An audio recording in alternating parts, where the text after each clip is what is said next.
Виктору Петровичу в который раз пришлось отказаться от поездки в лес. Очень ему нравилось ходить по грибы, но нужно было выручить дочь. Ей не с кем было оставить сына. 3 года назад она рассталась с мужем. Вернее, это он ушел, толком не объясняя причины. Но Виктор был убежден, что его зять Федор просто не рожден для семьи. Нести за кого ответственность для этого прохвоста и лентяя – непосильная задача. А напрягаться он не любил. Ирина просила не давать сладкого, потому что у ребенка диатез, и хорошо бы в парке на свежем воздухе погулять.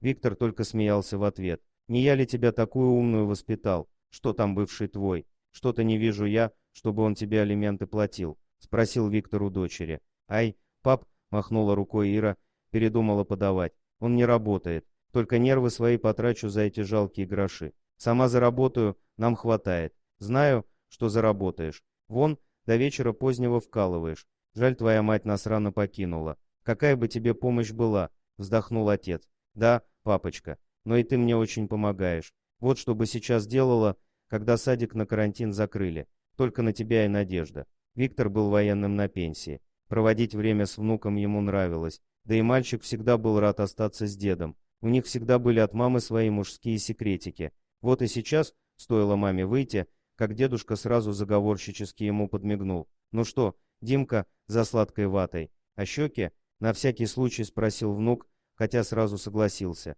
«Скажем, что ты так сладкое хотел, что аж в улей к пчелам залез, а они тебя покусали. Деда, ты что? Где же я этот улей взял?» — хохотал малыш. Виктор смеялся вместе с внуком. Вот в таком прекрасном настроении они пошли в парк. Димка, как любой ребенок, задавал миллион вопросов. Виктор каждый раз придумывал забавные ответы. Но тут он осекся и не сразу нашелся, что ответить. «Деда, а почему папа с нами не живет?» — спросил Димка. Наверное, он больше не хотел жить с мамой, вот и ушел. Так бывает, Димка, иногда. Подбирал слова дедушка. А как же любовь? Они же из-за любви поженились. Виктор понял, что все эти вопросы волнуют мальчика давно. Скорее всего, он пытался разговаривать с мамой, но она уходила от ответов. Мальчик привык, что дедушка всегда беседует с ним прямо и откровенно. Вот и сейчас он ждал, что Виктор все ему объяснит. Но на этот раз дедушка оказался в тупике. Его бывшего зятя абсолютно не волновала судьба Ирины и Димки. Она не запрещала им видеться,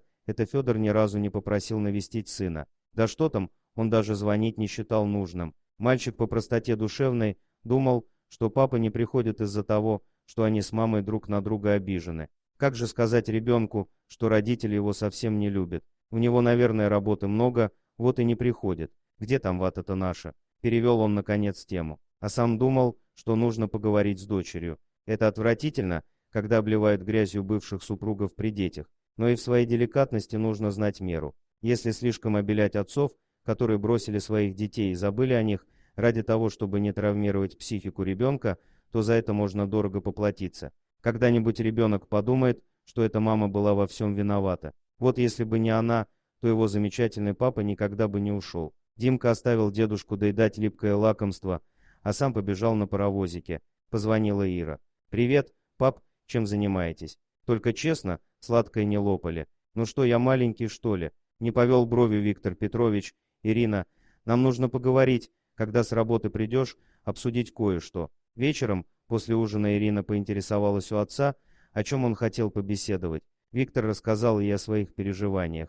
«Дочь, ты должна найти нужные слова, чтобы не ранить, но и истину не искажать. Да, папа, знаю, но пусть хоть немного подрастет. Совсем же мал еще. Может быть, дочь и права. Главное, что она думает об этом». На следующее утро Виктор Петрович отправился таки по грибы. Взял с собой большую корзину, выгнал с гаража свою старушку и отправился в путь. Меньше чем через час он уже гулял по лесу, любовался природой и собирал грибы. Виктор Петрович думал о том, что в следующий раз обязательно возьмет с собой Димку. Вон красота какая вокруг, а дышится как. Не обманули, грибов в этом месте действительно было много. Корзинка уже наполовину наполнилась, а времени прошло всего ничего. Вдруг тишину леса нарушил детский плач. Сразу пришла мысль, что какая-то семья приехала отдохнуть на природу, а дети отошли от родителей и заблудились. Не имея опыта в ориентировании, это проще простого. Мужчина пошел на звук плача. Тут перед ним, прямо как в наших сказках, возникла избушка, точнее хижина. Он зашел и действительно увидел там перепуганных, заплаканных детей. Виктор Петрович успокоил их.